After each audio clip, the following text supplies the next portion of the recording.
Hamza from Bosnia. Sheikh, my question is related to raising hands and making dua between athaan and iqama. I understand that it is from the Sunnah.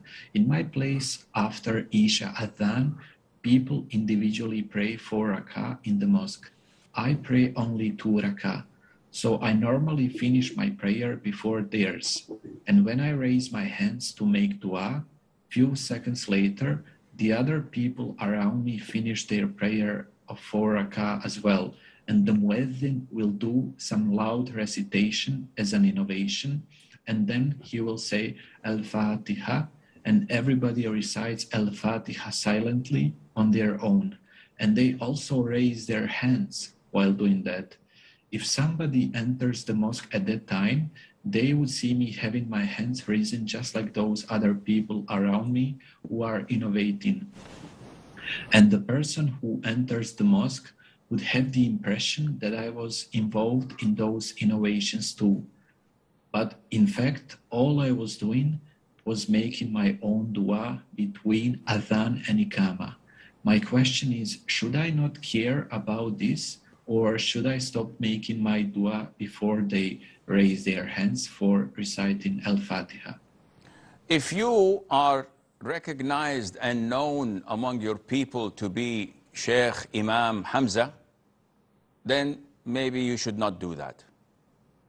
So if you're recognized to be a celebrity, a well-known, practicing Salafi upon the Sunnah Imam, then you may fear that people would see you and then they will think that this is Sunnah. But if you're 1 in 1,000, if you're a drop in an ocean and nobody knows who you are and everybody's raising their hands in their innovation and you're doing it for the sake of Allah and for the Sunnah, who cares? So don't pay any attention to these thoughts. Unfortunately, this is prevailing in Turkey, in Albania, in Bosnia, in Macedonia, in where people have taken these customs, these, well, innovations from Turkey and elsewhere, maybe Azerbaijan, I don't know. The issue before Fajr, they give a Nasheed in the microphones and praising the Prophet ﷺ, Ayat al-Kursi, and between adhan and iqama, they recite the Qul Huwallah, Qul al-Nas, and the muezzin, Ya akhi, I want to pray, I want to read the Quran. What are you doing? Shut the microphone off. Sit down and shut up. But the guy keeps on saying beautiful Nasheed or Quran, and all of this is innovation. What are you doing? You're innovating in the religion of Islam. Anyone who looks at you says, this is not Islam.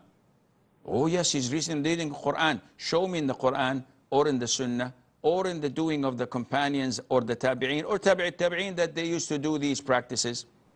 No, they did not do it, but it's a good thing. SubhanAllah, you know more than them? You're more righteous than the Prophet ﷺ? He said, no, astaghfirullah. Then you are innovating in the religion. And whatever innovation you're doing is rejected. Allah will not accept it. Allah will punish you for it. Sheikh, I'm reciting the Quran. Allah will punish me for that. Yes. If you recite it in the toilet, Allah will punish you for that. What are you doing? This is all innovation. You are creating. This is part of today's program, the basics. You are going out of the basics. You're innovating in the religion of Allah, and Allah would not accept that from you. So, Akhi Hamza, going back to your question, if you're not a well-known imam there, ignore it and keep on doing your dua.